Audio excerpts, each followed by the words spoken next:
Muy buenas tardes para todos los asistentes a nuestro webinar académico, espacio académico que se realiza mensualmente, que lo realiza la Escuela de Odontología de la Facultad de Salud de la Universidad del Valle. Bienvenidos todos y todas.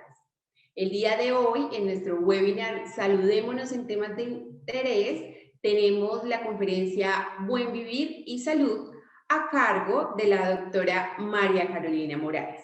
La doctora Morales es odontóloga egresada de la Universidad Nacional de Colombia, magíster en Administración en Salud de la Universidad Javeriana, doctora en Salud Pública de la Universidad Nacional de Colombia, con postdoctorado en Salud Colectiva de la Universidad Andina Simón Bolívar de Ecuador, profesora invitada de la Universidad Complutense de Madrid y de la Universidad Autónoma de México.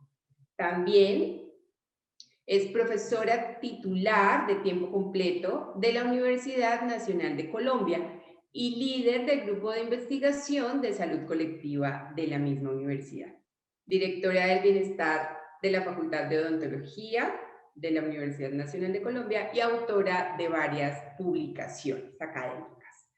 También entonces participa en organizaciones como la Red Latinoamericana de Salud Bucal Colectiva, de Adames y de Clauso. Doctora Carolina Morales, muy buenas tardes, bienvenida.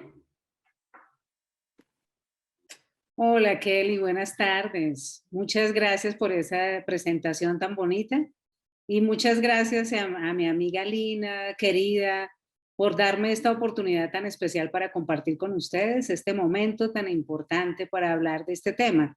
Saludos a todas y a todas, a Camilo, a todas las personas, Judy.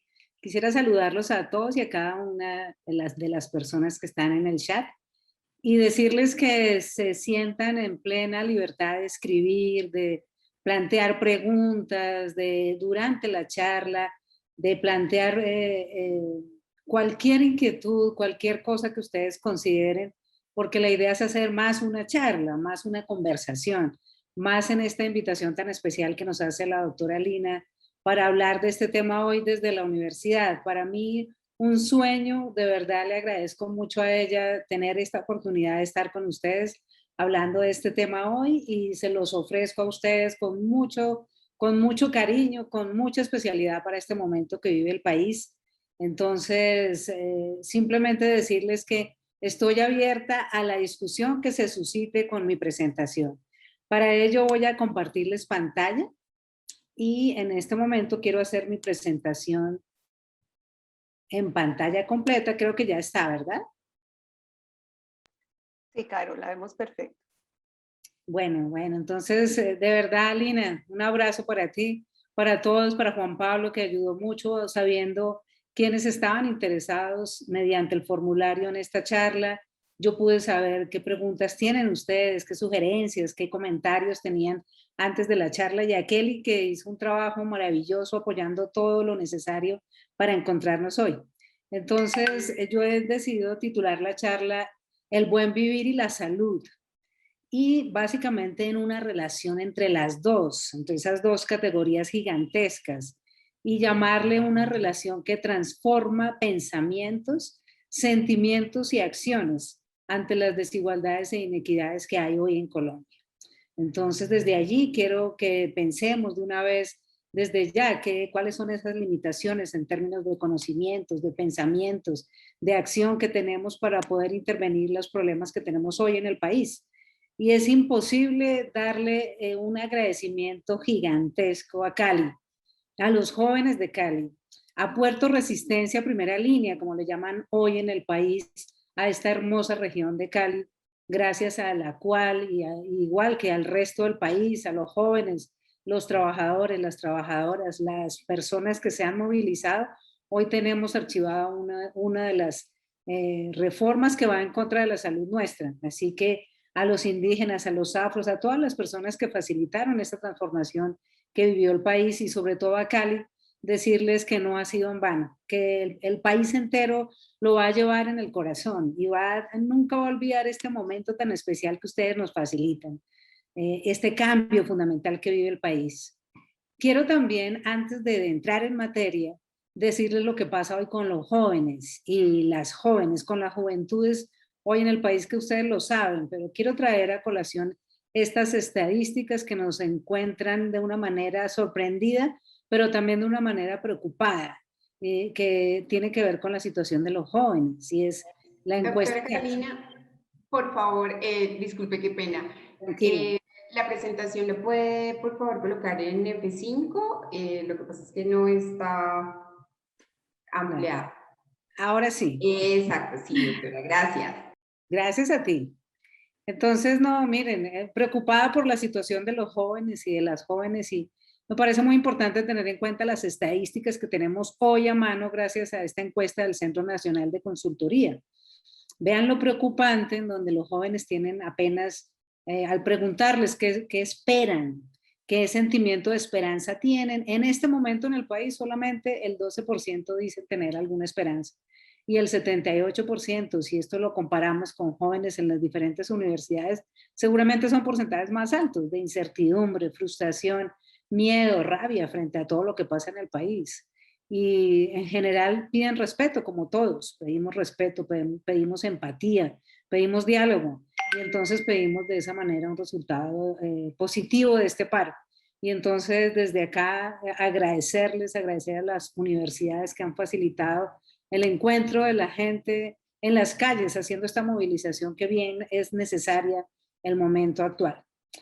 Y por eso también pues quiero contarles que al momento de planear la presentación pensé muchas maneras de compartir con ustedes estas primeras reflexiones. Va a ser algo muy general del buen vivir, porque es una filosofía antigua, muy compleja, muy linda, importante en todas las áreas, y pensándola de diferentes maneras, creo que decidí tomar dos caminitos, dos maneras de compartirlo con ustedes. La primera, tener que ver con la situación actual, la pandemia, la situación de los trabajadores de la salud en primera línea, los que no están en primera línea, pero que han sufrido también los rigores del mal manejo de la pandemia, la situación actual de orden público, como ya dijimos, pero la situación en general del país. Creo que encontrarnos hoy a hablar de buen vivir gracias a ustedes es una oportunidad muy bonita que me brindan, y quiero desde allí enfocarlo a la situación del país. Y por eso entonces en la primera parte de la charla yo lo que quiero compartir con ustedes es cómo va la salud. Si hiciéramos un análisis más o menos juicioso, así como le gusta a la doctora Lina, una evaluación de cómo va la salud en términos del buen vivir, yo quisiera plantear esos 4 puntos que tienen que ver con la complejidad de la salud, con el desfase del sistema de salud y las políticas de salud en general, con las exclusiones al momento de pensar y medir la inequidad, y con la persistencia de un modelo desarrollista. Fíjense que cada tema nos daría para una charla larga, entonces yo solamente quiero contrastar lo que nos han propuesto de buen vivir las personas que han vivido así mucho tiempo, contrastarlo con estas problemáticas que tenemos en el país, ¿sí? Y a partir de ahí tratar de decirnos en qué vamos, cómo avanzamos, qué hacemos en esta situación para compenetrarnos con esta filosofía tan interesante que es el buen vivir. Eso sería la primera parte. Y en la segunda, pues que hablemos del buen vivir haciendo de él una forma de cuidarnos, ¿sí? Quiero proponerles, por favor, que el buen vivir sea una forma de cuidarnos, de cuidar la vida, de cuidar la salud, de cuidarnos entre unos y otras, y de esa manera poder avanzar en esta filosofía. Entonces, primero algunos antecedentes de este buen vivir desde nuestra patria grande. Sí, porque ya estábamos hablando con Juan Pablo, la persona que apoya hoy la charla. Él me decía muy ciertamente que hay varias filosofías frente al buen vivir. Hay una de ellas que no tiene que ver con el buen vivir, que es la calidad de vida, ¿sí? Cuando uno empieza a hablar del buen vivir, piensa a veces vivir mejor o vivir con calidad de vida, mejorar la calidad de vida, y ahí empiezan todas las preguntas. Y por eso es que yo quiero centrar esta charla, que no se nos olvide que el buen vivir es muy antiguo y que lo han desarrollado de una manera muy amplia, muy compleja, nuestros indígenas, con una sabiduría especial en la patria grande, le llamo América Latina, y desde allí es que quiero traer algunos de los elementos que ellos han planteado y que se ha tomado de la salud, en la salud pública sobre todo, y en la salud colectiva, de esta sabiduría de ellos en el buen vivir. Creo que estoy teniendo problemas. Bueno, en cuanto a propuestas de reflexión del buen vivir que se derivan de esto que los indígenas han hecho tanto tiempo en nuestra patria grande, en América Latina, quiero traer una reflexión de Edgardo Lander. Él es un sociólogo, justamente igual que Juan Pablo, él es venezolano. Él fue vinculado con Chávez antes de que él se muriera para representar a Venezuela en las negociaciones del ALCA, para hacer una negociación que no fuera plenamente libre en términos del comercio y defendiera un poco la economía venezolana. Y desde allí, bueno, mucho tiempo atrás, él ha estado proponiendo para nuestra región una nueva manera de ver la riqueza, ¿sí? Y es muy interesante lo que ellos proponen y es lo que él plantea aquí en esta frase. Él dice, es posible continuar con un modelo, perdón, es imposible continuar con un modelo industrial y depredador basado en la lucha de los humanos con la naturaleza, en la identificación del bienestar y de la riqueza como una acumulación de bienes materiales, con las consecuentes expectativas de crecimiento. Propuesta de un venezolano, un hermano cercano, que está diciendo, si queremos un buen vivir, tenemos que pensar en qué modo de desarrollo industrial, en qué modo de vivir en términos de lo humano y lo no humano, es que debemos comprometernos para que ese crecimiento no acabe con nosotros mismos. Entonces veamos que una propuesta que traen los investigadores desde la sabiduría ancestral es poner esto en práctica en nuestras universidades y es pensar exactamente qué modelo de sociedad necesitamos, qué modelo de economía necesitamos, ¿sí? Edgardo Lander ha venido trabajando en un grupo que es muy interesante, si ustedes quieren leerlo alguna vez, se llama el Grupo Moderno Colonial, es decir, ellos vienen planteando cuáles son las fallas de la modernidad, entonces, ¿en qué sociedad moderna estamos viviendo? Y de qué manera esta modernidad, en vez de proporcionarnos salud, al contrario, está cada vez minimizando las posibilidades de vida. Y lo hemos visto con la pandemia. Hemos visto cómo justamente el origen de esta pandemia es por una extralimitación de las formas de producción de vida humana y de vida animal y de la convivencia de estas dos formas de vida, lo que nos ha traído esta pandemia por tiempos largos. Entonces, fíjense que ya Edgardo Lander lo estaba diciendo desde la sociología, pero hay más personas muy interesantes que nos han venido hablando de este buen vivir desde las formas de entender el desarrollo de una manera diferente. Les quiero comentar otro personaje muy interesante, si ustedes lo pueden ver, leer, estudiar, se llama Jaime Breil, seguramente ya lo han visto. Él ha venido trabajando desde Ecuador, desde mediados de los 70s, ha venido trabajando una propuesta para toda la región sobre la epidemiología crítica. Y desde ese conocimiento crítico, él ha estado impulsando un modelo de desarrollo emancipador para los pueblos. Entonces, fíjense que estas raíces indígenas que habían sido desarrolladas en nuestra región con diferentes culturas, las retoman diferentes personajes importantes de las universidades y lo que hacen es tratar de llevarlo a la ciencia, pero a una ciencia crítica que mejore la calidad de vida, pero hacia el buen vivir. Y entonces ahí Jaime propone un modelo emancipador. ¿Emancipador de qué? Y ahí estaría el punto central del buen vivir. ¿De qué estamos necesitando emanciparnos? ¿Cuál sería la propuesta cuando terminemos esta charla y en estos días después que vayamos a la marcha, lo que ustedes vayan a hacer?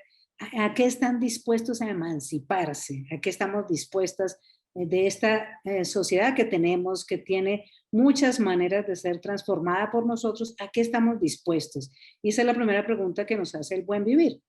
Y vean que viene otro personaje también muy lindo, muy interesante, que se llama Enrique Dussel, que está allí la foto, perdónenme que me estoy tomando el pelo yo misma. Está aquí Enrique Dussel, él es un argentino mexicano naturalizado en México, fue rector interino de la Universidad Autónoma Metropolitana, de la Universidad Nacional Autónoma de México, Y es un personaje muy interesante porque también él está estudiando un proyecto de vida comunitario para las universidades. Y él lo propone también desde una reflexión marxista, igual que Jaime Breil. Ellos empiezan a ver cómo esa modernidad debe estar cuestionada fundamentalmente en su esencia, y su esencia para ellos es el modelo económico que está detrás. Entonces, si queremos un buen vivir, tenemos que ir pensando cómo no vivir en esa misma sociedad de consumo en que hemos venido viviendo los últimos siglos. ¿Y de qué se trata entonces un proyecto de vida comunitaria del buen vivir? Que podamos hacerlo nosotros y nosotras en las ciudades, porque los indígenas no lo han dejado de hacer. Ellos tienen sus raíces culturales y tienen su organización comunitaria y nos han mostrado muchas maneras de mantener y de cuidar la vida sin explotar la naturaleza, cuidando la naturaleza. Ahora nos toca a nosotros tomar de esas raíces en las universidades, en las ciudades, en donde estemos, tomar de esas raíces y ver cómo hacemos un proyecto de vida comunitaria. Esa sería la primera propuesta en términos del buen vivir. Si tomamos esta propuesta que hace Enrique Dussel sobre ver la vida como una totalidad, tendríamos que ver en qué momento empieza a no ser una totalidad. Y es fundamentalmente alguna historia corta para no cansarlos en este momento que hace Enrique Dussel sobre cuándo esta modernidad empieza a depredar todos los recursos de la naturaleza y de esa manera empieza a impedir que la vida pueda desarrollarse en un tiempo largo, ¿sí? Y él se refiere fundamentalmente al siglo XVI, y entre el siglo XVI y el siglo XVIII, todos los cambios que ocurrieron y que nos llevaron a la revolución industrial. Y en ese momento un desarrollo interesantísimo de la ciencia, del uso de todo el conocimiento científico para producir todo lo que en ese momento un modelo de sociedad moderna pedía, y era producir una cantidad de recursos para una cantidad de población y con un énfasis muy importante en el desarrollo de la tecnología. Y entonces aquí viene obviamente todo la economía a empezar a comandar ese desarrollo de la ciencia y el desarrollo de la tecnología, diciendo de qué manera producir, y producir de una manera que produjese más ganancia y que produjese entonces dentro de ese esquema de acumulación de la sociedad capitalista, que produjera cada vez más mediante la tecnología una mayor acumulación de esa ganancia, ¿sí? Y por allí digamos que vinimos desde el siglo XVIII muchas sociedades empeñadas en esa forma de vida, en esa forma de explotación de los recursos de la naturaleza, de los recursos que produce la ciencia en general, y no nos dimos cuenta que era un proyecto irracional, que era un proyecto que tenía límites, pese a que los indígenas ya lo habían dicho, ya nos lo habían demostrado de diferentes maneras, como había otras maneras de vivir, teniendo en cuenta el origen nuestro cercano a la naturaleza y teniendo en cuenta las limitaciones de la explotación de todo tipo de recursos. Y entonces allí es cuando este grupo de Enrique Dussel dicen hay que ponerle un paro, un stop, una alerta al modo de vida moderno, en donde se extralimitan en el uso de los recursos, en el uso, por ejemplo, para hacer un cultivo, se usan agrotóxicos para producir más. Y con esos agrotóxicos yo produzco más rápido, gano más rápido, pero no tengo en cuenta los efectos en la naturaleza, no tengo en cuenta los efectos en los otros modos de vivir, no tengo en cuenta todas las implicaciones en la salud de las personas que consumen los alimentos que provienen de esa manera de producir, solo para dar un ejemplo. Luego no tuvieron en cuenta los residuos que van a los mares, a 4.000 kilómetros de profundidad. Todos estos recursos y residuos que llegan al mar acaban con todas las formas de vida en los mares, y todo esto empieza a verse con detalle por muchas personas muy interesadas y que nos llaman la atención desde ese concepto de buena vida. Y nos dicen, bueno, esta buena vida que contiene toda esta propuesta de raíz indígena, de entender que venimos de la naturaleza, que somos parte de la naturaleza, que somos hijos de la Pachamamita, como dicen los indígenas, y que por lo tanto tenemos que cuidar nuestra madre naturaleza, nuestra agua, nuestro río, el mar, la tierra, el aire, que son también seres y son seres vivos. Y con esta modernidad extralimitada, con la economía y el afán de producir en un modelo industrial, un modelo extralimitado en todo sentido, pues no captamos los cambios y hoy estamos viviendo las consecuencias y la necesidad de adaptarnos ahora a un modelo que debe cambiar profundamente. Y cuando algunas personas en el formulario decían, quiero saber unos hábitos saludables dentro del buen vivir, sí, tenemos que hablar de hábitos saludables, pero no solamente hábitos, tenemos que cambiar radicalmente nuestra vida, ¿sí? Y pensarla como lo dicen los indígenas, de una manera amplia, de una manera totalitaria, de una manera comunitaria, de una manera en donde pensemos en los demás, en el futuro y no solamente en este corto tiempo en el que estamos nosotros en el planeta. Y de eso se trata entonces el buen vivir, pensarlo en tiempo largo, pensarlo en comunidad, cuidar a los demás y cuidarnos a nosotros mismos. Y de eso se trata entonces tener la vida como una totalidad. Y fíjense que eso va a ser muy importante para la economía política. Esa categoría de la totalidad va a ser muy importante para el marxismo, porque desde allí van a salir todas las propuestas de economía política que en general utilizan diferentes ciencias, sobre todo la salud pública, para poder proteger todos los recursos. Y si tenemos la vida concebida como una totalidad, la salud como consecuencia también debe ser vista como una totalidad. Y desde allí entonces, no solamente estas dos personas tan importantes, obviamente Dussel, Bray, pero sobre todo nuestros ancestros, nuestros grandes y hermosos indígenas son importantes. Hay también otras personas en la región muy importantes que seguramente buscamos en nuestras familias, seguramente debe haber nuestras abuelas, abuelos, todo ese conocimiento ancestral, toda esa maravilla que ellos le proponen a las familias para resolver los problemas de salud. Es importante revisarlos, retomarlos, no minimizarlos, no subestimarlos. Y de eso se trata esta otra propuesta del buen vivir en la misma lógica que venimos hablando, pero aquí está leída, está traducida, digámoslo así, por Adolfo Maldonado. Sí, Adolfo Maldonado es otro personaje muy lindo. Él es un español que está en Ecuador actualmente. Él está comandando, está adelantando, para no usar esa palabra, un proyecto muy especial que ojalá ustedes lo puedan ver, se llama Clínica Ambiental. ¿Sí? Y él tiene la filosofía de ver el buen vivir de la misma manera en la armonía con la naturaleza y con la vida, pero en una perspectiva igualmente amplia de salvar el planeta. Sí, él nos recuerda esto que decía Juan Pablo al principio del Abya Yala. El Abya Yala en su traducción de los pueblos indígenas de Panamá, de Colombia, en el origen, tiene que ver con esta patria grande. Abya Yala tiene que ver con América, pero no en este nombre que no nos identifica, sino en el nombre indígena, en el nombre de los pueblos originarios, que traduce unión de los pueblos, que traduce tierra de sangre vital. ¿Sí? Entonces, Adolfo Maldonado, pese a que viene de España, se queda en Ecuador al ver la cantidad de posibilidades que hay de hacer una clínica ambiental. Y con otras personas se dedican a hacer exactamente eso. Ustedes se han imaginado una clínica ambiental, como es abrir un espacio hospitalario, por ejemplo, para cuidar el ambiente. Y tuve la oportunidad de ir a conocerlo, a ver ese trabajo maravilloso y me quedé realmente gratamente sorprendida por lo que ellos proponen. Y en general tiene que ver con ver la salud como dignidad.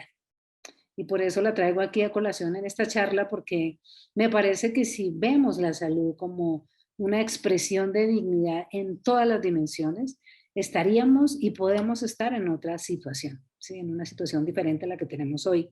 Y lo que ellos dicen en esta clínica ambiental es que cada enfermedad, detrás de cada afección, hay siempre un motivo de humillación. Imagínense esa reflexión que ellos hacen. Cada enfermedad, cada dolor, cada afección, cada daño que tiene una persona, un ser no humano, una forma de vida, toda expresa un motivo de humillación. Y entonces ellos dicen, para alcanzar la salud en la lógica del buen vivir hay que empezar por cuidar el ambiente. Y entonces ellos dicen, vamos a empezar por el suelo, por el aire, por la tierra, por el cultivo, igual que hacen nuestros indígenas, pero aquí ellos lo hacen en una casa, en donde invitan a pensar la esperanza desde este proyecto de proteger y recuperar la naturaleza, ¿sí? de saber cómo puede volver a brotar una vida distinta, sin angustias, sin tristezas, sin dolores, sin afecciones, sin enfermedades, o con un manejo diferente dado en esta clínica que se hace entre varios, ¿sí? En esta clínica hay una cosa muy interesante y es también que ellos comparten saberes para cualquier afección. Y entonces allí obviamente tienen compañeros indígenas que les están diciendo qué está pasando. Y ustedes saben que allí, igual que en Colombia, hay unas maneras de extraer recursos naturales para dárselo a las transnacionales, la explotación del petróleo, las minas ilegales, la minería, todo esto que sabemos que ocurre en Colombia, el oro, por ejemplo, aquí en Cali, bueno, todas estas cosas que sabemos, ellos están reunidos para evitar que esto ocurra, ¿sí? Y entonces las personas van aprendiendo poco a poco qué hacer y se dan cuenta que cada uno tiene que aportar, que a veces se ve un problema muy complejo, muy estructural, muy del gobierno, muy distante, y resulta que no. Lo que ellos nos dicen en esta gráfica, que también le he traído para ustedes, que trata de sintetizar esta simbiosis entre salud y buen vivir, en esta gráfica al lado derecho, que hay una madre naturaleza en toda su figura femenina, en donde muestra el cuerpo totalmente vinculado a la naturaleza como es y como ocurre a partir de la cosmovisión, de la cosmogonía indígena. Entender esta complejidad de la vida nos lleva a entender mejor el buen vivir y de esa manera entender que nuestro cuerpo es una manera de entender qué le pasa a la naturaleza, igual que el cuerpo de la naturaleza también tiene maneras de expresar su dolor, su sufrimiento. Y ellos entonces siempre están alerta en esta clínica ambiental que les comentaba de cuáles son los síntomas de la naturaleza cuando ella está siendo afectada por algo. Y hay muchas maneras, ¿no? No solo los residuos, las basuras, la contaminación, etcétera. Pero tanto en nosotros como en la naturaleza hay que estar alerta de qué pasa en el cuerpo y que cómo se rompe la conexión entre la naturaleza y el cuerpo, y ese es un síntoma que afecta nuestro buen vivir. Y entonces ellos nos dicen, otros sabedores más muy interesantes, nos dicen para llegar al buen vivir desde la salud, por ejemplo, ustedes pueden tomar el camino que quieran, no necesariamente la salud puede ser desde la sociología, como hace nuestro amigo que nos está ayudando hoy en la proyección, desde donde estén podemos ir a acercarnos al buen vivir. Y entonces se propone unas 5 características mínimas, ¿sí? Para cuando ustedes digan, bueno, ¿y qué aprendieron del buen vivir hoy en esta charla? Sería por lo menos estas 5, ¿sí? Por lo menos estas 5 características que son absolutamente indispensables para poder hablar de buen vivir, ¿sí? La primera es la experiencia cotidiana de equilibrio con la naturaleza. Por eso esta gráfica hermosa, que me parece muy significativa de la conexión con todas las formas humanas de vivir y no humanas y con todo aquello que creemos que no tiene vida, pero que tiene una razón de existir en el sitio y en el lugar en donde está. Sería lo primero, que pensemos cuál sería esa experiencia cotidiana de equilibrio de nosotros día a día, semana a semana, en las familias, en las comunidades, de equilibrio con la naturaleza. ¿Cuál puede ser? Para cada uno puede ser diferente. Para los grupos será diferente, dependiendo en dónde estemos. Para las universidades, las personas que están en la movilización hoy, va a ser diferente. Y entonces pensemos también la cosmovisión comunitaria. Y allí es muy importante pensar, y es un asunto que nos cuesta mucho trabajo en Colombia, pensar en la cosmovisión comunitaria. Es decir, en pensar un horizonte, una meta, sí, un proyecto de vida comunitaria, como ya se dijo. Y pensarlo en común va mucho más allá de una relación de pareja, va mucho más allá de un grupo de amigos, va más allá de pensar no solamente lo que quiere una persona o parte de ella dentro del grupo, sino que tenemos que pensar qué es lo que es conveniente para todos en la comunidad. Y por eso quería pues compartir con ustedes esta foto también de nuestros campesinos que también de una manera muy sabia cuidan la tierra, cuidan nuestra alimentación y la cuidan sin dañar la naturaleza. Y saben que hay ciclos y que esos ciclos no permiten que se esté produciendo todo el tiempo y que es necesario cambiar de lugar o cambiar de tiempo para producir de otra manera. Y producir, claro, pero no producir en exceso. Y producir, claro, pero no para depender del consumo. Y entonces allí vendría un aspecto muy interesante de la cosmovisión comunitaria en esta sociedad en la que estamos, cómo hacerla, ¿no? ¿Cuáles serían esas metas que nos pueden juntar para lograr un proyecto nacional como el que necesita Colombia en este momento? La tercera de ellas es cultivar las relaciones. Y yo no voy a dar ejemplos de esto porque depende de cada grupo y hay infinidad. Y creo que no se trata de eso en esta charla, sino que pensemos entre todos cómo cultivar las relaciones, y es importante cultivar las relaciones con nuestra pareja, hijo, amigo, hermana, profesor, estudiante, compañero, con las personas que están cerca. Imagínense cómo no va a ser necesario cuidar nuestra relación con la tierra y con la naturaleza en general. Lo que consumimos, podemos consumir menos o consumir alimentos pero que sean saludables. Ese sería uno de los hábitos saludables a revisar en nuestra vida, porque queremos comer menos y queremos comer saludable, pero comemos el mismo tipo de comida, el mismo tipo de alimento, y allí es donde está el error, ¿no? Se trata es de ver de qué manera nuestra alimentación puede favorecer a los campesinos y al mismo tiempo a nosotros y a todos de una manera más comunitaria. Y eso es un reto, es un desafío importante. Luego pensemos entonces en la responsabilidad con una misma. Aquí lo puse para mí, pero pues es con uno mismo.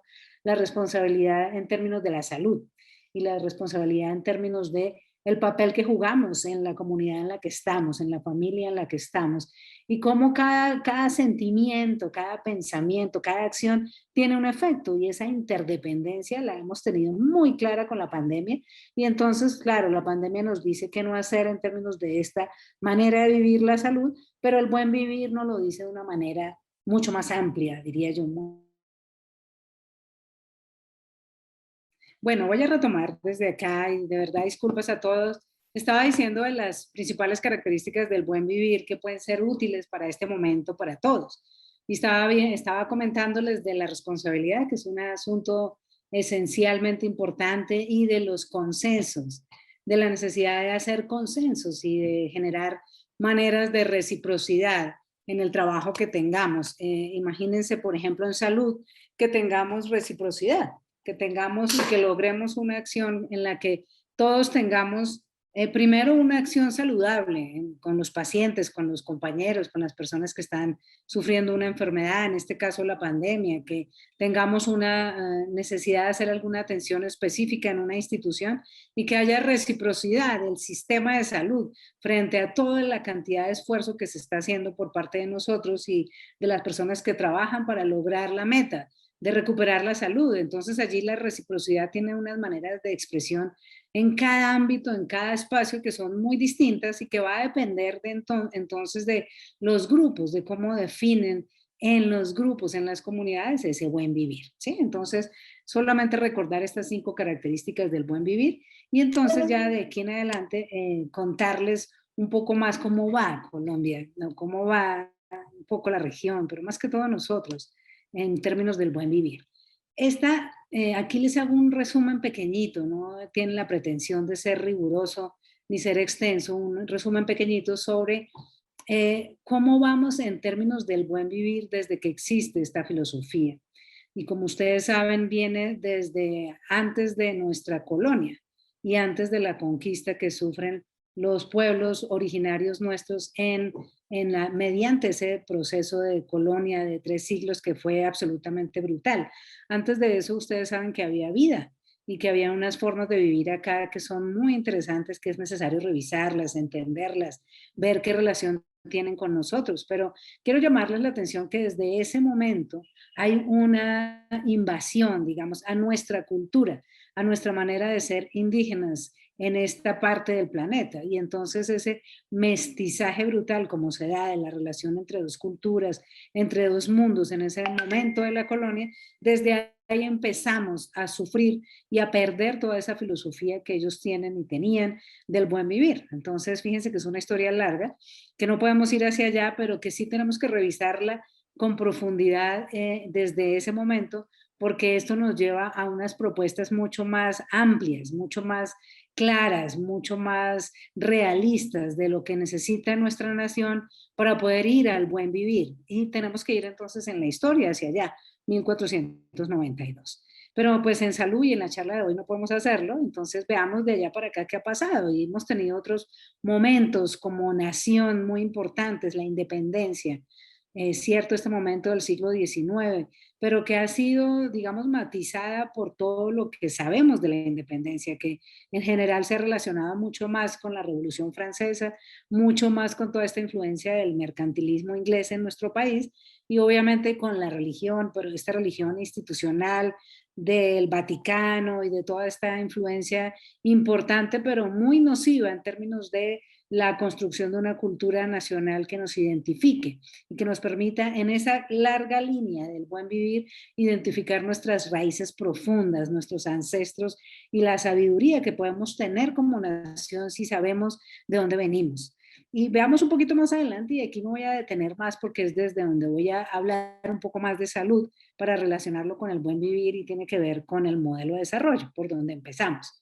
Y entonces quiero llamarle desarrollismo, ese momento que es posterior a la independencia y que tiene que ver con un cambio abrupto en nuestra nación en 1961 y de allá para acá, en donde se instala el modelo de desarrollo económico que tenemos, se instala con mucha fuerza por parte de Estados Unidos y toda esta manera de ver la Alianza para el Progreso después de la Segunda Guerra Mundial y de la instalación de una manera de tener y de desarrollarnos.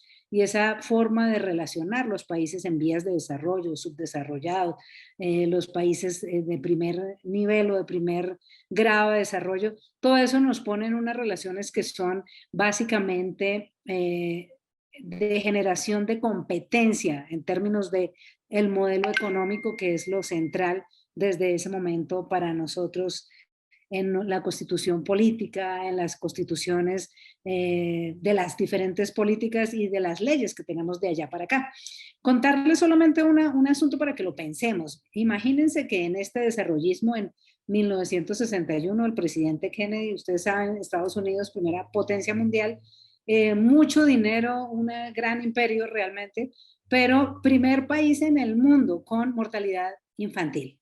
Entonces uno diría, ¿de dónde sale esta noticia? ¿No? ¿Por qué nos enteramos de la mortalidad infantil? Y es justamente el buen vivir, una manera distinta de ver la salud que anuncia y descubre de alguna forma, por llamarlo así, que hay esta mortalidad infantil en este país tan importante. Y entonces vemos como esta enfermedad vista como falta de dignidad, falta de un buen vivir, pues lleva a este país a tener una mortalidad infantil de las más grandes de todo el planeta en ese momento. Y entonces, fíjense cómo pese a ese modelo de desarrollo que ellos estaban estimulando en el resto de la región, pues realmente un modelo de desarrollo que tenga que ver solamente con una manera productivista de generar alimento, de generar industria, de generar empresas, de generar ciudades, de generar formas urbanas de hacer las ciudades y etcétera, etcétera, pues nos afecta nuestro camino hacia el buen vivir necesariamente. Y fíjense que en estos días William Ospina en El Espectador hizo un texto maravilloso sobre todo esto de qué pasa con nuestra historia, de por qué no tenemos un relato nacional como colombianos, de por qué hoy en día tenemos un paro y tenemos una falta de diálogo, una fractura tan grande entre todas las fuerzas sociales, entre todos los grupos sociales, y es justamente, tiene que ver con esta historia larga, ¿no? Donde se ha desconocido, se ha odiado, se ha enseñado a odiar la diferencia, los indios, los negros, los jóvenes, los más pequeños, los más grandes, los diferentes. En general, ha habido una manera dentro del modelo de desarrollo de llevarnos hacia un único camino de una manera muy descontextualizada en nuestra historia y sin conocer realmente nuestros antecedentes. A eso le llamo desarrollismo en esta lineecita de tiempo pequeña que les llamo la atención para pensar en el buen vivir, porque tiene todo que ver con lo que estamos viviendo hoy en día. Y lo voy a llevar un poquito hacia el tema de salud, ese desarrollismo. ¿Qué creo yo que tiene que ver el buen vivir en esta historia larga de nuestra nación con la salud en términos del desarrollismo? ¿Sí? Yo creo que esta manera de pensar el progreso, de pensar la evolución, siempre para mejorar, pero para mejorar la economía, el Producto Interno Bruto, la economía nacional, con unos indicadores que nos hablan de productos monetarios, de productos, pero no de seres humanos, y que cosifica al ser humano, justamente es lo que nos impide tener una soberanía comunitaria, nos impide pensar la vida de una manera amplia, nos impide pensar la vida sin estar sujeta solamente a esa manera productivista de verla desde este modelo de desarrollo. Y entonces, pues desde allí y desde una historia atrás mucho más larga, pues hemos tenido unas relaciones con el Estado que en donde los ciudadanos ricos, pobres, enfermos, negros, como ya venía diciendo, pues somos un instrumento, digamos, de la productividad nacional. Y ese instrumento de la productividad nacional cambia con la constitución política cuando decimos no, tenemos identidad, somos ciudadanos, todos somos iguales, pero no se recupera toda esa herida ni todas las lesiones que hemos tenido como nación y por lo tanto construir con solo la constitución, digo entre comillas solo, la constitución política de 1991, un relato nacional, pues es insuficiente, ¿sí? ¿Y cuáles son unas de las principales fallas que hay allí?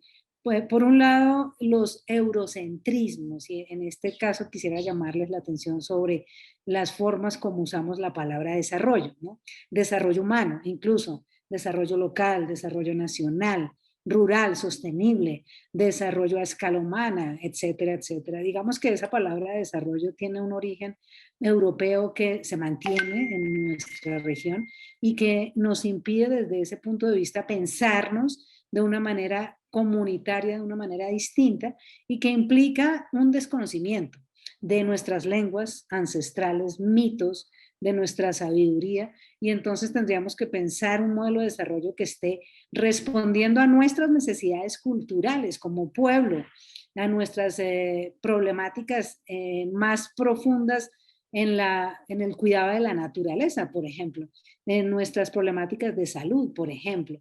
Y entonces desde allí, este modelo de desarrollo afecta a todo lo que está pasando con la salud. Y en la misma época, por la misma época de los años 60 hacia los 70, es que se desarrolla un movimiento muy interesante que tiene todo que ver con el buen vivir, que es el movimiento de medicina social y salud colectiva. Y allí voy a detenerme un poquito más para no cansarlos no mucho más, solamente llamarles la atención que en general no se sabe de este movimiento. En general poco se sabe de la salud colectiva, pese a que es una producción nacional, una producción latinoamericana, no le quiero llamar producción, es un equipo muy interesante de personas que ha tratado de hacer propuestas muy importantes para la salud, como ya veníamos diciendo, Jaime Breil y otros, pero también para otras áreas, vista la salud desde una perspectiva muy amplia, ¿sí? Entonces, desde ahí quiero llamarles la atención sobre la complejidad de la salud, que no solamente lo que hemos hablado, sino que la salud colectiva nos llama la atención sobre eso, ¿sí? Empezando por este personaje maravilloso que es Eduardo Menéndez, ¿sí? Eduardo Menéndez en México también, él propone, él es argentino, es un médico formado en antropología médica y él nos llama la atención sobre ese modelo médico puesto, muy bien puesto en ese modelo de desarrollo del que estábamos hablando. Y entonces él dice, ¿qué tiene nuestra salud? ¿Qué tienen los modelos de salud que no funcionan, ¿no? Que no logran resolver problemas de salud? Y él lo resume en este nombre, modelo médico hegemónico, y además le da las siguientes características que ustedes ven allí en la pantalla. Y él resume una cantidad de propuestas que posterior a él van a intentar resolverse mediante la salud pública, la salud colectiva, desde una perspectiva del buen vivir, o más bien desde una perspectiva de buena vida. Sí, si estamos en el sector salud y somos médicos, somos odontólogos, en el sector en el que estemos, en el sector de salud, en el sector de la sociedad donde estemos, podemos aportar. Y es un poco eso lo que él llama la atención. Él dice ese modelo hegemónico es eurocéntrico porque busca una sola manera de producir salud y es esa la que es más importante, una manera que excluye el saber del paciente, una manera que profesionaliza y divide las profesiones y las formaliza por un lado la enfermería, por el otro lado la medicina, por el otro lado cada uno de los sectores de salud, y impide entonces que haya un trabajo interdisciplinario, ese modelo hegemónico, porque fragmenta, porque logra que cada profesión tenga un pedacito de su tarea sin tener relación con la otra. Y de esa manera facilita que ese modelo hegemónico tenga más vías de producción de recursos económicos y de extraer recursos económicos del sector salud, entre otras medicalizando los problemas. Sí, sabemos que el medicamento es muy importante, pues hoy en día sabemos que la vacuna es absolutamente esencial. El antibiótico, como los medicar los problemas es usar en exceso estos medicamentos. Si mi conexión se perdió otra vez, por favor me dicen. Bueno, te estamos escuchando, pero un poco intermitentes, pero sí estás. Sí, exacto. Vale, gracias. Y tiene, doctora, y tiene tiene la imagen congelada, entonces no sé si de pronto ensayamos cerrando su cámara, a ver si de pronto mejora la conexión, tal vez. Claro que sí. Bueno, allí me escuchan mejor. Te estamos escuchando, pero un poco intermitente. Síguenos hablando y te confirmamos. Bueno, quería comentarles que Eduardo Menéndez definitivamente resume en pocas frases todos los problemas que tenemos hace mucho tiempo en nuestra manera de hacer salud en la región, ¿sí? Y entonces él llama la atención sobre estos elementos de ese modelo hegemónico y dice, si queremos cambiar este modelo de salud que tenemos hoy, que ayer se tumbó un archivo importante de esta reforma, tenemos que pensar en cada uno de estos elementos, en mirar la eficacia pragmática que tiene el modelo actual, pero ponerlo no en solo eficacia de rentabilidad para nuestras empresas promotoras de servicios de salud, no, sino pensar en el paciente y que no haya una exclusión del paciente de su sabiduría cuando él es indígena, cuando es afro, cuando es niño, cuando tiene una lengua distinta a la que usamos en el hospital, se le excluye, o en la institución de atención médica o en la universidad incluso. Entonces él nos llama la atención sobre estas áreas y dice que tenemos que dejar la atención únicamente curativa, ¿cierto? Y hacer una relación más simétrica con el paciente. Y entonces desde ahí, imagínense, esto ocurre a principios de la década del 60 y desde allá para acá, pese a estas maneras de ver la salud, hemos mantenido una forma de ver la salud que es necesario empezar a cambiar y a reflexionar cómo la podemos hacer más cercana al buen vivir. ¿Qué fallas tenemos? ¿Qué cosas seguimos haciendo pese a que sean cuestionadas? Una manera muy reducida de ver la salud es un hecho individual. Confundir la salud con la enfermedad. Creer que la salud es un estado y es solamente un momento de la foto, un momento de la restauración, un momento del diagnóstico, un momento de la intervención y nada más, cuando ella cambia, cuando ella tiene que ver con un proceso social o histórico, como ya lo ha planteado hasta Cristina Laurel, también desde la medicina social.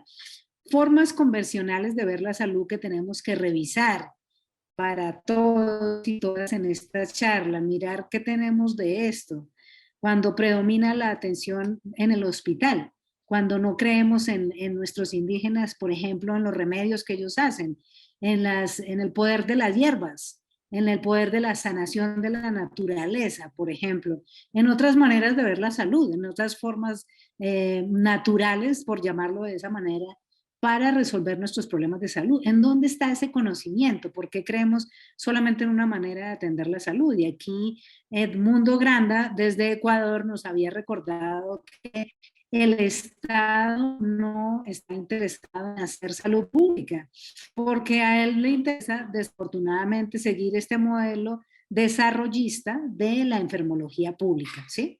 Y entonces él dice, claro, el Estado está interesado en focalizar y en generar una calidad que justifique aumentar el costo. Es decir, si usted tiene una atención que quiera ser mejorada, pues debe pagar más. Y entonces allí hay una falla gigantesca en la forma convencional de ver la salud como un producto exactamente dentro de este modelo desarrollista, ¿verdad? Y entonces llamarles la atención sobre cómo podemos cambiar esta manera de entender la salud y cómo entenderla dentro del sistema de salud que tenemos hoy. Y creo que los jóvenes nos dan una tarea muy bella ayer, en una lección de cambiar realmente las políticas, ¿no? Y cambiar en la estructura del sistema. Pero ¿cuál es el desfase con las políticas en términos del vivir? De manera general, sin cerrar la charla. De manera general, por ejemplo, en el caso de los odontólogos, nosotras, para mí, el desfase que hay entre la práctica odontológica y la necesidad de la población. Ese es algo que tenemos que pensar desde el buen vivir. ¿Cuáles son las necesidades de la población y qué le ofrecemos? ¿Qué prácticas abrimos en los hospitales, en los consultorios, en las clínicas, en las EPS? ¿Qué prácticas ofrecemos que son tan distintas a las necesidades de la población? Fíjense que en general, en el mundo entero, diría yo, ningún grupo poblacional ha logrado ejercer la ciudadanía en términos del derecho a la salud bucal. En el mundo entero, eso es muy triste, muy, muy triste.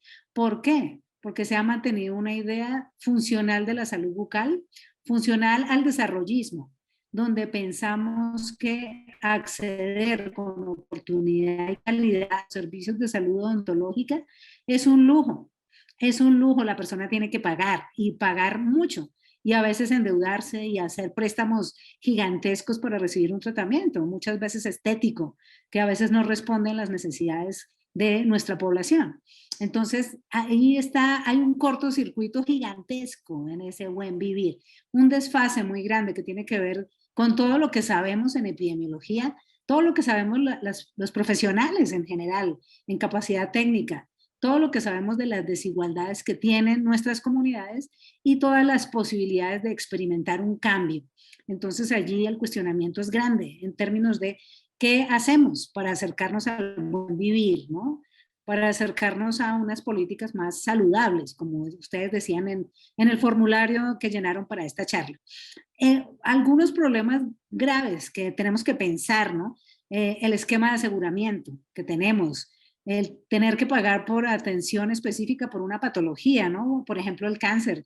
Cosas de esas son muy dolorosas, cuando podemos hacerlo de otra manera, porque tenemos maneras de hacerlo, tenemos recursos, tenemos salud pública, tenemos gente muy sabia en todas las comunidades. Entonces, ¿de qué se trata esto de el buen vivir visto o la salud puesta en el buen vivir más bien?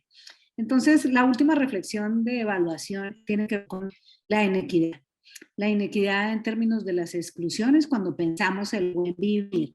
¿Por qué quedan tantas personas excluidas cuando pensamos el buen vivir? Y aquí quiero llamarles la atención sobre cómo seguimos trabajando de una manera eurocéntrica, sobre todo en términos de este título que yo les he puesto acá, la Organización Mundial de la Salud. Es un texto muy importante de misión de la salud, donde invitan a conocer los determinantes. Y claro que sí, muy importante, pero el cuestionamiento que se le hace a ese texto es que nos invita a medir para luego reflexionar. Cuando lo que dice el buen vivir es primero reflexionemos y luego midamos, ¿no? ¿Y qué es lo que tenemos que reflexionar antes de medir la inequidad? Justamente todo lo que nos ha llevado a la inequidad.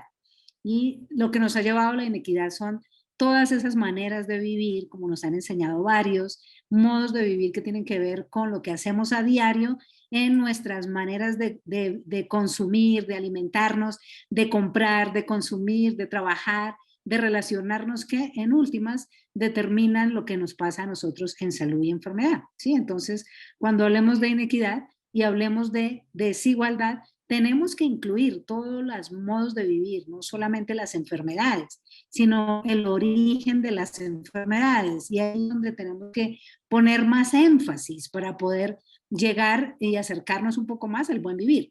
Ya para ir cerrando la charla, quiero orientar reflexiones específicas sobre entonces qué hacer desde la salud colectiva para acercarnos al buen vivir y qué hacer para medir mejor la equidad y qué hacer para tener modelos y sistemas de salud más justos para todos, ¿no? Y fíjense que tenemos que pensar, como ya habíamos dicho, el modelo de desarrollo, pero sobre todo acá, cuando hablemos de enfermedades, cuando hablemos de salud, no olvidemos que la enfermedad es social. Siempre tiene un patrón colectivo, siempre tiene un patrón comunitario, como ya lo saben nuestros indígenas. Siempre tiene un origen comunitario y que tiene que ver con hábitos, pero que son hábitos no individuales, que son comunitarios y que tienen que ver entonces con prácticas de cuidado para las personas que están interesadas en hábitos saludables. Son prácticas de cuidado que surgen en las familias, surgen en las comunidades y que surgen culturalmente porque en general han sido impuestas por un modelo de organización de la sociedad y que entonces hay que ver cuáles asumimos y cuáles no frente al consumo para poder mejorar nuestra salud. El consumo de qué, de alimentos, de salud, de servicios, de tecnología. Esto es lo que hay que revisar con mucho cuidado para cambiar nuestras prácticas, nuestros hábitos de alimento. Toca verlo en familia, pero también en comunidad. ¿Qué acceso a alimentos tenemos cerca para poder cambiar nuestros hábitos? ¿Qué podemos comprar en las tiendas que están cerca?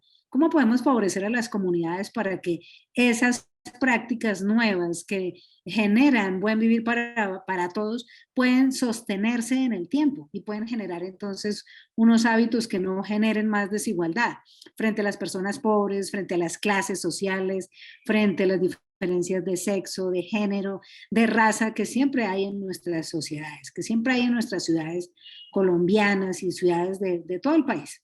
Entonces, solamente para llamarles la atención que cuando hablemos de salud en términos del buen vivir, tenemos que poner en primer plano la inequidad, en primer plano, y desde allá los médicos, las médicas, los odontólogos, las enfermeras, el personal de salud directamente vinculado y no directamente vinculado con la atención clínica, debemos poner en primera fila la inequidad. ¿Y eso qué significa? Que significa identificar la concentración del poder y cómo ese poder, esa desventaja que tienen las personas por su pobreza, por su situación en que se han puesto, pues las enferma, les genera una condición de humillación y allí está el cambio fundamental para acercarnos al buen vivir. Y entonces es no persistir en ese modelo desarrollista que tenemos y pues ponerle mucha atención a estas personas, ¿no? Nuestros indígenas en sus reuniones importantes, qué sabiduría tan especial, ahorita ellos manejando de una manera distinta la pandemia. Veamos los resultados, miren a Sa Cristina Laurel en México, María Isabel Rodríguez, también muy importantes para este pensamiento crítico en salud, Juan César García. Todo esto es producto de nuestra región, todo esto viene de cerca. Aquí está Omar Almeida de Brasil. Entonces, fíjense que tenemos muchos recursos en nuestro pensamiento crítico en salud. Tenemos toda una lucha maravillosa que ustedes también que costó, ¿no? Todos estos daños, todas estas muertes, estas intervenciones violentas, pero que pues vamos a tratar de acompañar por lo menos, ¿no? De resolver. Entonces, en términos de salud para el buen vivir, algunas pautas muy generales, porque no pretendo aquí tocar un tema complejo en profundidad, no es la idea. Entonces, ¿cómo destruimos esas ideas, esos pensamientos convencionales en salud? ¿Qué hacemos para avanzar en nosotros fácilmente? Ojo, por favor, cuando miren la persona, cuando miren la comunidad, cuando miremos el compañero, la compañera, ¿qué estamos dejando por fuera? ¿Qué procesos no estamos viendo? Porque a eso es a lo que nos tienen acostumbrados a ver con la forma como el positivismo nos enseñó, ver la enfermedad, ver el daño, ver la afección física, ver lo que podemos medir, ver aquello que ya todos hemos visto, pero no lo que no se ha visto. Entonces de eso se trata. Para destruir la manera convencional en salud, veamos lo que no se ve. Intentemos hacer visible lo que no se ve. Intentemos pensar sobre eso que no se ve, sobre esto que se lee entre líneas, sobre todos esos contenidos que afectan a las personas en sus relaciones y que no se ven, pero que todos sabemos que existen. Y entonces tenemos que pensar sobre ellas, qué es lo que hace que exista ese modo de relacionarnos, ese modo de enfermar y que de alguna manera podemos entre todos resolver, pero si lo hacemos visible. Y entonces así podríamos entre todos actuar frente a esas situaciones que estratégicamente hay que identificar, ¿no? Y para eso hay que mirar los procesos de determinación social. para quienes han estudiado un poquito la epidemiología, que han tenido que hacer estudios ahorita en la pandemia, ¿no? Para ver qué hacer entre todos con la epidemiología, cómo hacer mejores cercos epidemiológicos para todos en general, que nos hemos tenido que acercar un poco al estudio de los riesgos de la salud, a la probabilidad de mejorar. La epidemiología es una herramienta fundamental, pero para que sea completa no se puede quedar en el iceberg, ¿sí? No se puede quedar en las evidencias, sino les invito a que nos arriesguemos siempre a profundizar, a ver esos procesos de determinación que están aquí abajo del iceberg, que parecen congelados igual que yo hoy, ¿sí? En esta realidad que nos separa de la tecnología, pero que aparecen como si no tuviera historia en nuestro pueblo, como si no tuviera un origen esa enfermedad en las condiciones sociales en que hemos vivido. Entonces les llamo la atención sobre eso. Busquemos en estos procesos de determinación las causas de las enfermedades y los procesos que podemos afectar hacia el buen vivir para resolver nuestros problemas de salud. ¿De qué se trataría entonces? Pasar de factores de riesgo que nos han acostumbrado desde muchos años a pensar en esa manera fácil, ¿no? Y de identificar la causa de la enfermedad en un solo factor de riesgo, ya con eso quedamos satisfechos, ¿no? Se trataría de pasar de esto a identificar procesos y relaciones. Sí, ¿cómo hacerlo, no? ¿Cómo hacerlo cuando la salud es bastante compleja, está cambiando permanentemente, está en movimiento y ese proceso en movimiento tiende a mostrar algunas cosas y a ocultar otras?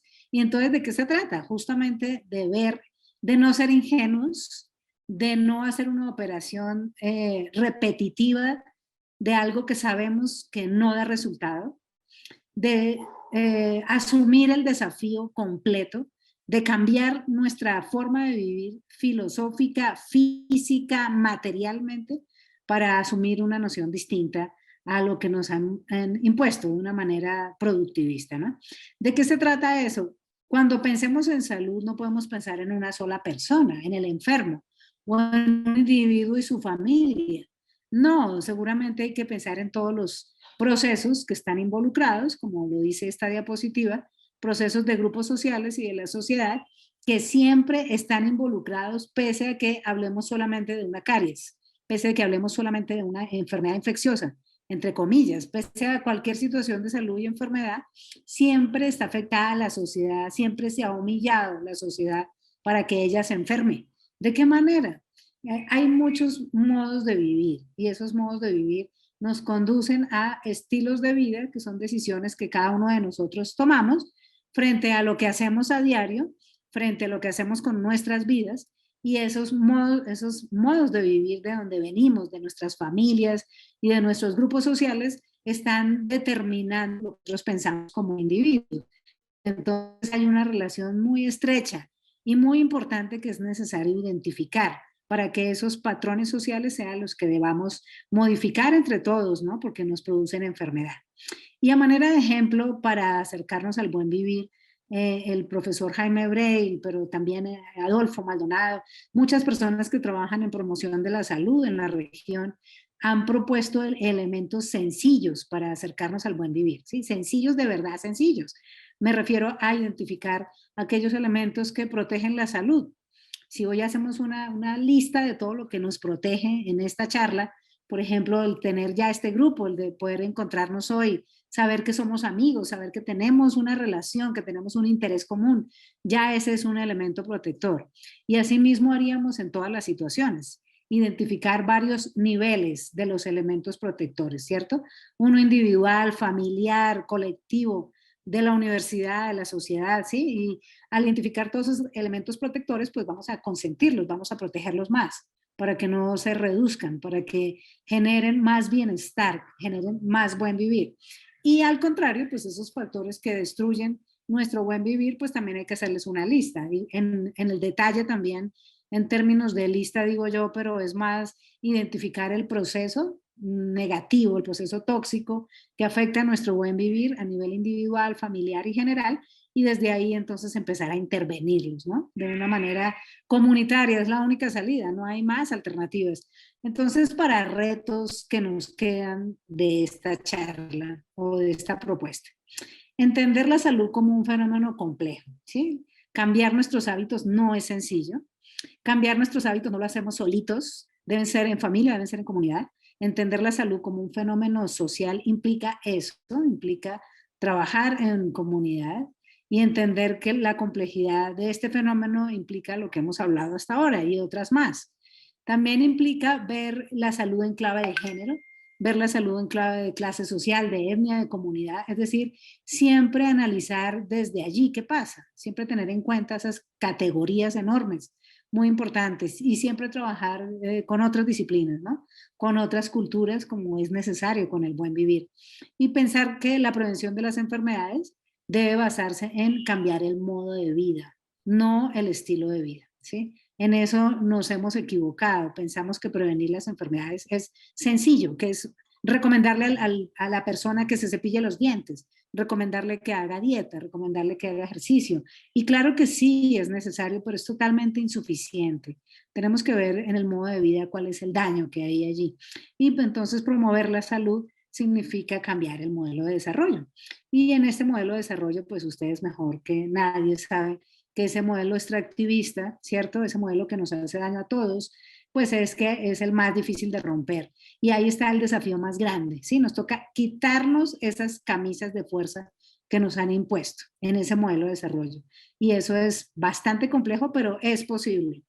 Vean que Luis Alberto Acosta es uno de los personajes más interesantes de Ecuador, quien ayudó a llevar el buen vivir a la constitución política de Ecuador y que hoy puede dar cuenta de transformaciones importantísimas en los modos de vivir de ese modelo extractivista que ya ellos han erradicado gracias a esa propuesta, ¿no? De quitarse esa manera de vivir productivista, funcional, que solamente produce ganancia para algunos y no para otros, que daña la biodiversidad, que daña la vida, que daña la vida desde el buen vivir, ¿sí? Y por lo más importante y lo más profundo es ir a la raíz de la colonización de ese poder que tenemos todos porque fuimos colonizados, que tenemos todos porque hemos sido sometidos, digamos, a muchas maneras de tener miedo, a muchas maneras de obedecer, a muchas maneras de organizarnos, por ejemplo, en el trabajo. No, tenemos miedo a perder el trabajo, a vivir del salario, pero pues eso nos quita posibilidades de buen vivir. ¿Cómo sería una vida que no esté sujeta solamente al trabajo, ¿no? Al salario? Que tengamos más tiempo para reuniones, para charlas, para el espíritu, para otras maneras de relacionarnos, ¿no? Para otras maneras de vivir en términos del buen vivir. De no concentrarnos en las ciudades, ¿no? Como que sea el único modo de vivir, como ha sido el patrón de modo de desarrollo que nos han impuesto también hace unos años en nuestro país. Entonces, pensar cómo tendríamos una vida distinta en donde estamos o cómo hacemos para transformar el modo de vivir en el campo, cómo apoyamos la vida del campo, cómo apoyamos las transformaciones en las ciudades, ¿sí? Y entonces, pues, pensar las políticas a cargo de nosotros desde el buen vivir. Y entonces eso nos lleva a pensar en una cosmovisión comunitaria, en donde seamos interdependientes, cultivemos unas relaciones de vida digna. Ese es un aspecto muy importante, que cada relación, cada minuto, cada contacto con cualquier ser humano, con cualquier forma de vida, exalte la dignidad de esa vida. Esa es una meta y esa es sencilla y debemos empezarla, seguirla como ustedes nos han enseñado en este movimiento generoso y como vamos a seguirla haciendo. Esperemos que así se logre. Y entonces para lograr el buen vivir, pues generar consensos en este momento más que nunca necesitamos un diálogo nacional de consenso en donde podamos decir que hemos podido liberarnos, ¿no? de un yugo cada vez más pesado. De eso se trata el buen vivir, ¿no? De tener una economía, una política, una educación, una sociedad que nos represente, ¿cierto? Que sea digna de nuestra vida y que sea larga en lo que queremos hacer cada uno de nosotros con nuestro proyecto de vida. De verdad lamento todos estos problemas de conexión, pero quisiera estar atenta a escucharles o leerles, no sé cómo hacemos para poder hacer algún intercambio con ustedes. No abro mi cámara todavía porque creo que se puede dañar la conexión, pero estoy muy atenta.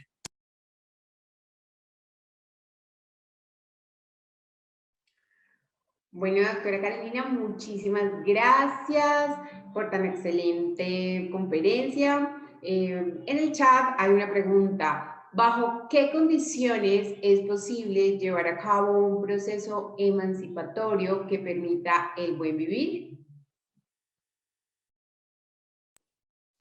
Gracias por esa pregunta tan grande y tan bonita, además. Yo creo que las condiciones están puestas, ¿sí? Las condiciones para lograr la emancipación hacia el buen vivir es primero decir qué queremos, qué es lo que está pasando en este momento en el país, qué queremos, lo estamos diciendo, hacia dónde queremos ir y cómo pretendemos emanciparnos de, en este caso, de este gobierno, pero también de otras maneras, sobre todo en el caso de salud. ¿En qué condiciones hacerlo? Primero, escuchar. Ahí sería un aspecto importantísimo. Lograr escucharnos y lograr tener un acuerdo, aunque haya unas diferencias tan ancestrales, tan radicales, tan de partidos políticos, tan de corrientes ideológicas, tan de clase social, de género, diferencias centrales. Tenemos que ser capaces de ubicar un diálogo que nos permita respetarnos en ese diálogo y de esa manera emanciparnos de aquello que nos van a imponer si nosotros no lo logramos, porque seguramente siempre va a haber oportunidades de cambiar de un modelo de desarrollo a otro modelo de desarrollo. Entonces, las condiciones están dadas. El diálogo, segundo, escucha, tercero, saber muy bien qué queremos cada uno en términos de esa emancipación. ¿Qué queremos en salud? ¿Qué vamos a pedir en salud?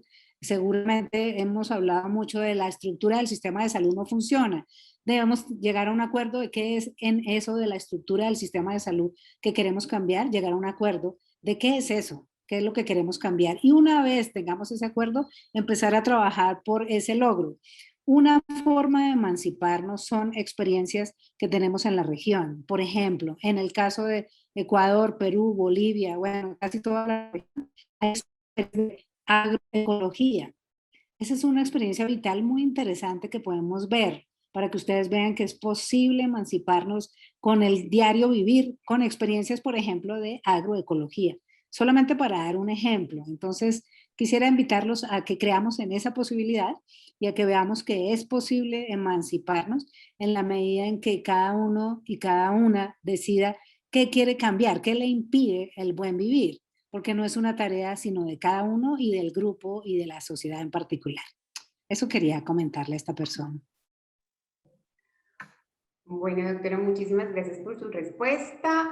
La doctora Lina García ha levantado la mano, el doctor Camilo Luna, posterior, y el doctor René Mora. Entonces vamos con la doctora Lina, posterior el doctor Camilo y el doctor René. Doctora Lina. Gracias, Kelly. Caro, excelente tu presentación. Yo quisiera hacerte una pregunta muy concreta en términos de qué otras formas de relación pudiéramos nosotros construir desde las ciudades, teniendo en cuenta toda esta experiencia que hemos tenido con la pandemia que nos ha sensibilizado frente a otras formas de vida, y esto específicamente frente a la disminución del consumismo, una conciencia ecológica diferente, una relación con el otro también distinta. Yo quisiera saber tú qué piensas frente a esto. Gracias, Lina. Qué pregunta tan interesante también. Gracias por poner ese tema. Fíjate que en Bogotá, yo voy a hablar más de Bogotá porque es donde vivo, pero seguramente en Cali hay N mil experiencias para visibilizar.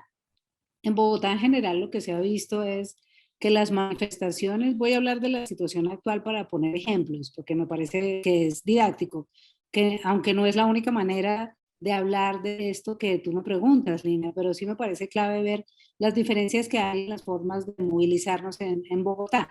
Si vemos en algunos barrios han sido más los jóvenes mediante actividades, pero en otros barrios han sido mujeres mayores o mujeres que han mostrado la importancia del trabajo que pueden hacer las mamás para seguir haciendo todo lo que ha hecho. Pero en otros barrios ha sido como ser yo. Estamos tratando de organizarnos para que organizarnos un poco más para hacer encuentros de paz con la policía, con el CAI de la policía, y hemos hecho acuerdos con los jóvenes, que fueron los que propusieron llevar a cabo un encuentro ciudadano con los policías para hacer un encuentro ciudadano de paz.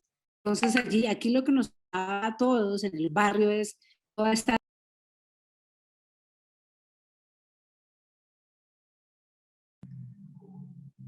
Doctora Carolina, ¿está aún con nosotros? No, parece que se desconectó. Listo, por favor, un momento, ya miramos. A veces uno no se da cuenta y sigue hablando. Un momento, por favor.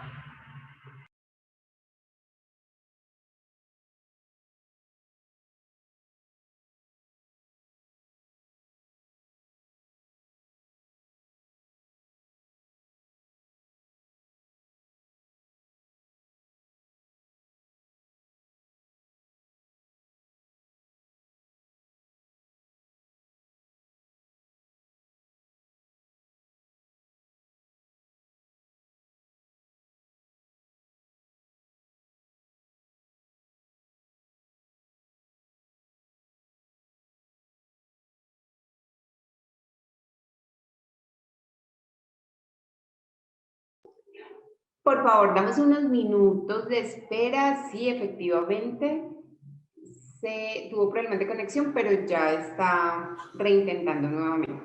Gracias. Gracias. Ay, no. Bueno, vamos a tratar de continuar. Entonces, lo que hacía era dar ejemplos porque cada grupo en particular puede hacer un aporte. Cada barrio, cada cuadra, cada grupo poblacional en las ciudades en este momento pueden hacer un aporte. Se trata de buscar esos encuentros, primero. Segundo, tener acuerdos sobre qué temas son los que interesa compartir en ese intercambio de relaciones en las ciudades, en los barrios. En este momento la salud, en este momento la paz, en este momento lo que está peleando el movimiento, pero realmente, por ejemplo, en el caso de la alimentación, es muy importante saber qué están produciendo nuestros vecinos, qué cosas ellos pueden facilitarnos a manera de trueque o en venta o de manera de intercambio o a manera de producción dentro de las familias que facilitan el trabajo en no solamente en sus familias, sino en el barrio y que proponen una nueva manera de relacionarnos. Es decir, saber quién es el otro, qué está haciendo el otro, qué le puede proponer a la comunidad en este momento, en lo cotidiano, pero también en lo que va un poquito más allá, es decir, en este caso en el movimiento.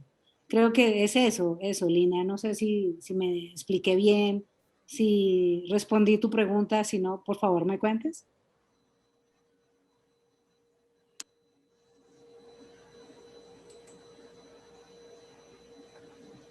¿Aló, me escuchan? Sí, doctora, sí le estamos escuchando. Parece que la doctora Lina también tuvo problemas con la conexión porque en este momento no la veo Yo dentro de los tampoco. participantes. Vamos a continuar entonces dándole la palabra al doctor Camilo Luna. Hola, buenas tardes. ¿Me escuchan bien ahí? Sí, doctor. Buenas tardes. Listo. Bueno, yo soy antropólogo y entonces pues quisiera plantear un poco una reflexión antropológica, creo que un poco desde lo antropológico, tal vez más que una pregunta como tal. Y es que, bueno, algo que se ha mencionado entre diferentes pueblos indígenas es que el concepto de buen vivir está retomado especialmente de culturas indígenas andinas. Y entonces otros pueblos indígenas, más bien por ejemplo amazónicos, han planteado que no necesariamente tienen una visión que coincida tanto con la de los pueblos indígenas de los Andes, de la cordillera, pero entonces digamos que de todas maneras hay aspectos que son similares y parecidos. Entonces, un poco a lo que eso me ha llevado a pensar, escuchando hoy esta presentación tan chévere que nos ha aportado hoy la profe María Carolina, es que digamos que hay distintas visiones, hay distintas formas en las que los grupos, las sociedades desde sus culturas construyen cuál es ese, como ese horizonte de que pueden tener de buen vivir o de lo que sería, digamos, todo lo que se necesita mejorar frente a lo que ha venido haciendo las sociedades, la humanidad, en lo que, digamos, en lo que se ha venido equivocando y que deteriora no solamente la salud humana, sino en general la salud del planeta, la posibilidad de la vida, de mantener la vida. Y entonces, un poco es como que en esa perspectiva, los grupos, digamos que al acercarnos a una visión como la del buen vivir y de la totalidad de lo que nos compartía la profe, es como que se ponga un poco también más en primera, como en un lugar de mayor protagonismo, lo que los grupos saben, lo que los grupos piensan, lo que los grupos sienten, ¿sí? Y que desde ahí también es que se da mucho lo que construyen, cómo actuamos, digamos, cómo es que llevamos adelante nuestra vida y eso entonces qué relación tiene con la salud y cómo puede también entonces mejorarse las condiciones de salud y los procesos de salud desde ahí.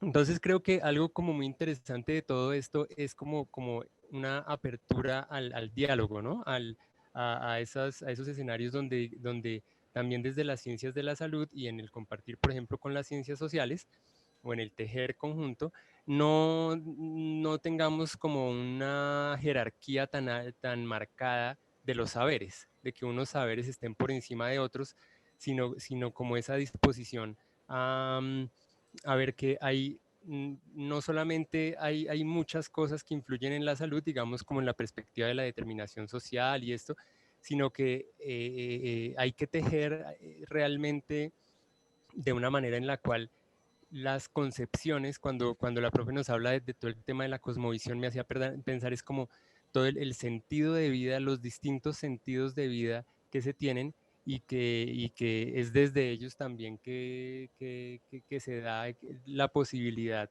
de realmente incidir en la salud desde una perspectiva que no sea como la tradicional occidental, ¿sí? Como centrada mucho en los saberes disciplinarios y eso, académicos, sino que sea algo precisamente más colectivo, más social. Entonces, bueno, esa era como la reflexión que quería plantear. Creo que no es tanto una pregunta, sino más como una reflexión general. Muchas gracias. Muchas gracias, doctor Camilo.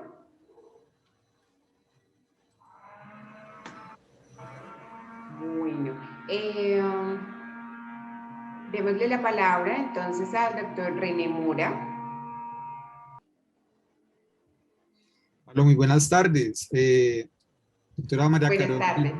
muchísimas gracias por esa conferencia tan especial. Agradezco por el espacio. Soy René Mora, soy médico tropical, soy estudiante del doctorado en salud pública en la Universidad de Antioquia y actualmente desarrollo una investigación que es salud territorial desde el pueblo Muro y Muina, que es los conocidos como mal llamados huitotos en la Amazonía. Quisiera ampliar los conceptos que dijo la doctora, que de pronto nos ayudan mucho. Me gustó mucho porque cuando la escuché me di cuenta que me falta mucho todavía por leer. En la Edad Media y en la Edad Moderna, además de esa parte económica, hay algo bien interesante que es que cambió el eje del pensamiento. Le cambió el eje del pensamiento teocéntrico a un pensamiento antropocéntrico. Y ahí junto con ese sistema económico se unó y entonces los hombres nos consideramos por encima y el resto está por debajo. Se creó una relación de sujeto-objeto bien interesante. Además de la parte económica, que es un sistema que es competitivo, extractivista, donde vive el Estado, entonces, claro, queda mucho auge y nos lleva a lo que es el mercantilismo y el consumismo. Entonces vemos la naturaleza únicamente como algo que es para nuestro provecho. Algunos nos han criticado como indígenas porque decimos que creemos que era un indigenismo, un exotismo a través del summa causae. Y no es cierto, o sea, si tú quieres vestir como indígena, puedes hacerlo, pero tampoco algo exótico, porque hay que recordar que los pueblos indígenas estaban aquí en Abya Yala hace 12.000 años, mucho más atrás de hace 500, que hablamos como si ahí hubiera comenzado la historia de ellos. Y ese precisamente fue tan fuerte, ese genocidio de nuestros 50 millones, algunos dicen que 70 millones de muertos indígenas, que se implementó ese eurocentrismo. pero ahorita gracias a la que nos comentaba también la doctora, era cómo resurge esa epistemología del sur y cómo ya nos dan una nueva visión de lo que puede ser la vida y que no es acorde de pronto con lo que vemos en el eurocentrismo. Entonces, hay que acordarse siempre que quien gana las batallas cuenta las historias. Entonces, por eso vemos cómo es de interesante todo esto cuando retomamos el tema del suma causal.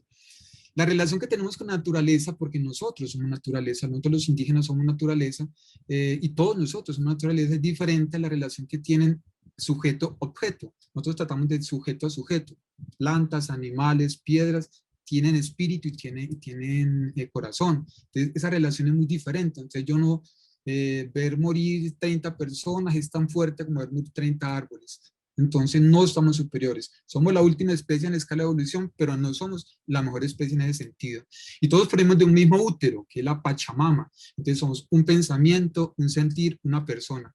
Y cuando decimos que el agua está contaminada, no. Si está contaminada el agua, está contaminado nuestro cuerpo, porque el cuerpo es nuestra tierra, el agua es nuestra sangre, el aliento es nuestro espíritu y el fuego nuestro respirar. Entonces, por último, quiero comentarles que ese principio del origen, donde todos salimos de lo mismo, eso es lo que nos diferencia de pronto el pensamiento eurocéntrico. El principio mayoral, donde tenemos hartísimo respeto por nuestros mayores, por nuestros ancianos, por nuestros mamos, por nuestros taitas, es bastante importante. Y la interconexión que apenas aquí desde el pensamiento eurocéntrico lo estamos entendiendo, es lo que ahorita ya nos permite crearnos puentes de diálogo. Por último, quiero compartir un pensamiento aymara que es muy bonito, a propósito que decía el doctor Luna, el antropólogo. Sí, hay mucha cosa que está, o sea, todos los pueblos son diferentes, inclusive la historia de ellos es diferente, no los mitos, como le decimos, la historia de ellos, porque ellos creen en lo que dice, es diferente. Y el pueblo aymara dice que todos caminemos juntos, que nadie se quede atrás, que todos tengamos de todo y que a nadie le falta nada. Cuando hablamos de salud colectiva, tenemos que tener en cuenta el pensamiento, es como transformar eso. Y lo más difícil que ha sido para mí, que sigo pensando, es cómo vamos a cambiar el sistema económico. Pero un reto que tenemos, porque todo no puede ser fácil. Muchísimas gracias. Muchas gracias, doctor René. Invitamos al resto de los participantes que si tienen alguna inquietud o algún comentario o desean participar, están todos los micrófonos habilitados para que cada uno pueda acceder a la comunicación.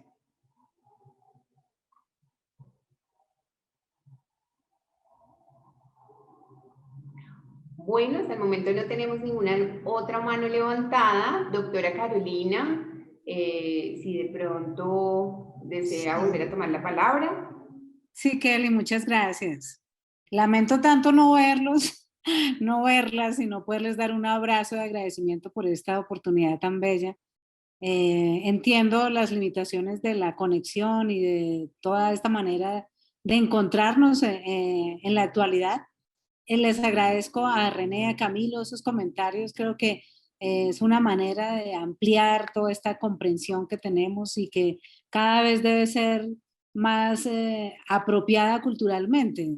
Yo creo que pensar el territorio hoy, pensar nuestro futuro hoy con cambios hacia un buen vivir, significa lo que ellos plantearon. Quería agradecerles al escucharlos lo que percibí, lo que encuentro, el mensaje que me queda de la relación que se hizo en esta charla es que la única manera es empezar, ¿no? El buen vivir es empezar a hacerlo ya, es empezar a ver nuestros pensamientos, examinarlos, empezar a tener transformaciones en nuestra acción y una es así como ellos lo plantearon. Creo que el reto sí definitivamente es nuestro sistema económico, pero quisiera llamarles la atención sobre lo que permitimos que ese sistema económico haga con nosotros. Ese puede ser un buen inicio. Es decir, fundamentalmente los consumos. Empecemos por ahí mientras vamos ya a la estructura del sistema económico y fíjense que en eso hay ejemplos muy grandes, muy importantes en todo el país de cómo podemos cambiar los consumos, empezando con el consumo diario en el momento del desayuno, del almuerzo, de la comida, los consumos en la alimentación no solamente de la casa, sino cuando nos encontremos, cuando ustedes hacen reuniones, qué consumos permitimos, qué consumos estamos estimulando. Ese es un buen inicio y creo que no es complejo. Y desde allí, si empezamos a relacionar este consumo con el origen de ese consumo, vamos a ir avanzando de una manera ágil, con un ritmo importante y con sobre todo lo que hablábamos hoy al principio, la esperanza que tenemos hoy como colombianos en un nuevo momento, también muy difícil, pero con un cierto grado de esperanza que es importante alimentar también. Entonces, no, agradecerles a Kelly, a Juan Pablo, a Lina, que pesar, a Camilo, bueno, a todos. ¡Ay, Lina! Gracias a ti, Caro. Ha sido un espacio bastante iluminativo. Te hemos escuchado con atención profunda y realmente nos has dejado muchas inquietudes. Muchísimas gracias por tu tiempo y también por compartirnos tu experiencia y toda esta trayectoria que has construido como mujer, como profesional, como esposa, que realmente pues nos da luces para seguir también en este encuentro personal y colectivo. Muchas gracias. A ustedes, sí. Y bueno, espero poder leer las preguntas si hubo o no. Esta conexión fue para mí muy defectuosa. No sé si hubo más preguntas. Discúlpenme por eso. O no preguntas, sino comentarios, reacciones. Bueno, doctora, hasta el momento estamos revisando el chat, no nos aparecen y hasta el momento tampoco nadie tiene levantada la manito. El doctor Camilo Luna dice muchas gracias. Bueno, no, hasta el momento no sé si alguno de los participantes, recuerden, ustedes pueden habilitar de manera manual en su equipo el audio. La doctora Marta Rodríguez dice muchas gracias. Recuerden diligenciar el link de valoración del espacio académico. Tuvimos también unas dificultades, pero ya fueron solucionadas. Entonces yo creo que ya todos pudieron diligenciar. Agradecerle a la doctora María Carolina por su excelente conferencia, agradecerle a cada uno de ustedes como participantes, como asistentes. Les recordamos que el próximo webinar de Saludémonos en temas de interés que realiza la Escuela de Odontología de la Facultad de Salud de la Universidad del Valle será el próximo 17 de junio de 10 de la mañana a 12 del mediodía. La doctora Andrea Díaz dice muchas gracias, el doctor Contreras, Cristian Contreras también, gracias a todos. Bueno, agradecemos muchísimo su participación, la aceptación a la conferencia, a la doctora María Carolina, muchísimas gracias y los esperamos en el próximo webinar en el mes de junio. Muchísimas gracias para todos. Feliz tarde.